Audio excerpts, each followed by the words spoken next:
Good evening from New York. If it seemed excessive that Khalid Sheikh Mohammed was waterboarded 183 times in 1 month, that Abu Zubaydah was subjected to the same technique 83 times during that same month, August 2002, tonight we have finally learned why. Our fifth story on the countdown, the Bush White House so desperate to establish a link between Saddam Hussein and al-Qaeda and make its case for war in Iraq, even as it insisted the link was undeniable and indelible, that it was already preparing ways for its intelligence agencies to begin torturing suspects in order to coerce testimony to that link, even if that evidence would be false.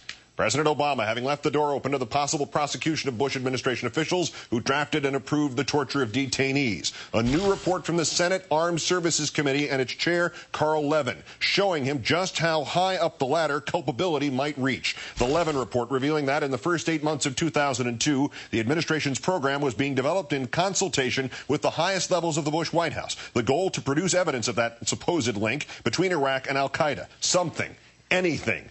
Former U.S. Army psychiatrist Major Charles Burney telling investigators that in June 2002, interrogators at Guantanamo Bay were under enormous pressure to produce results. Quoting from the Major's testimony, while we were there a large part of the time, we were focused on trying to establish a link between al-Qaeda and Iraq, and we were not being successful in establishing a link between al-Qaeda and Iraq. The more frustrated people got in not being able to establish this link, there was more and more pressure to resort to measures that might produce more immediate results.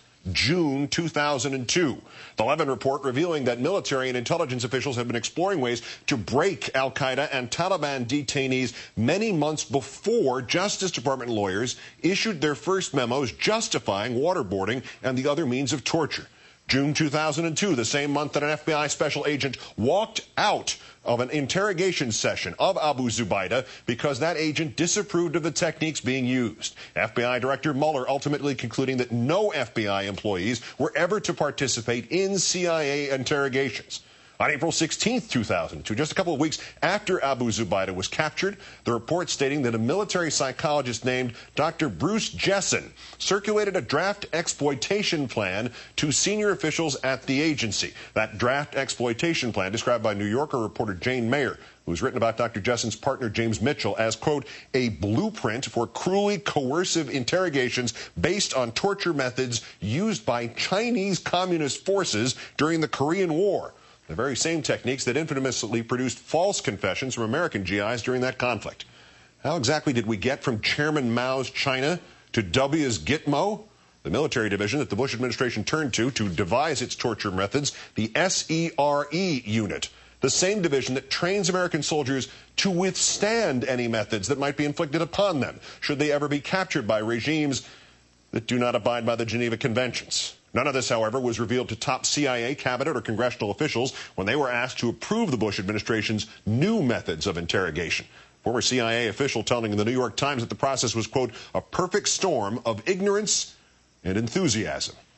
Time now to call in Jonathan Landay, Senior National Security and Intelligence Correspondent for McClatchy News. Thank you for your time tonight, sir. My pleasure. So all this finally explains what this was about. We tortured to backfill, to get somebody to prove a link between bin Laden and Iraq that was obviously non-existent? That seems to be one of the major goals. Of course, the other was, at the time that this was going on, the intelligence community was convinced that Abu Zubaydah and others may have information about the imminence of new plots against the United States. Only it's curious because of new material that emerged today. Between April, it took from April when they first got Abu Zubaydah until August to begin using those methods. What imminent plot could he possibly provide intelligence on at that point?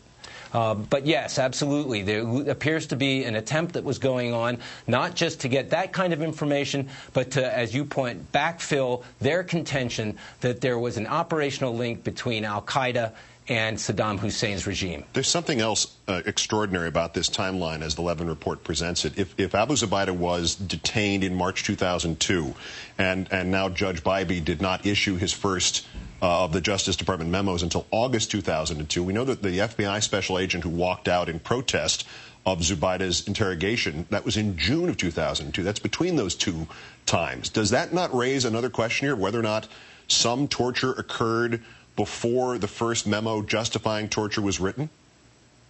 Not just that.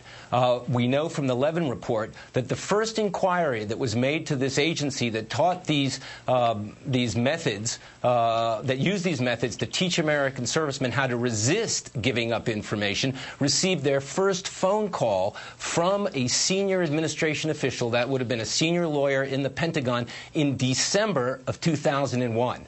And so the question is raised, why did they want to know about this that early? The entire program developed, as they said in here, in consultation with the Bush White House, which would have been then White House counsel Alberto Gonzales and Vice President Cheney's counsel David Addington and the Defense Secretary Mr. Rumsfeld and the then National Security Advisor Dr. Rice and the Attorney General Mr. Ashcroft. This did not happen in a vacuum at Langley or down at Gitmo, correct? That absolutely appears to be the case. In fact, I keep going back to that December 2001 telephone call to these gentlemen who actually developed the program, taught it to the CIA, and then, by the way, left the government, formed their own company, and became contractors to the CIA. That phone call was in December of 2001 from a Mr. Richard Schifrin, who was I believe, the Deputy General Counsel at the Pentagon in charge of intelligence. He answered to the General Counsel at the Pentagon, a man by the name of William Haynes, who was a member of this inner circle of lawyers that included Mr. Gonzales, that included other very senior, Mr. Addington, who worked for the Vice President. What provoked them to make that inquiry as early as December 2001? It's obvious that this was coming from the very top levels of the Bush administration. Last point, the connection to the Korean War. Obviously, the context would be lost on America in 2009, but that was infamous. That was the original brainwashing. That was the Chinese communists deliberately eliciting false confessions by American POWs who didn't know anything, weren't guilty of anything. How exact was the match? Did we use that Chinese method not just to get some kind of confession, but specifically to get false confessions? Well, certainly the methods that were taught by these people in this small government agency to CIA interrogators and to military interrogators were based on these methods indeed. And the irony, as pointed out by the Levin report, is that the people who developed these techniques and then taught them had no experience whatsoever in interrogation. Their job, indeed, was to teach American servicemen how to resist these methods. McClatchy's senior national security and intelligence correspondent, Jonathan Landay. Great thanks for your insight, sir. My pleasure.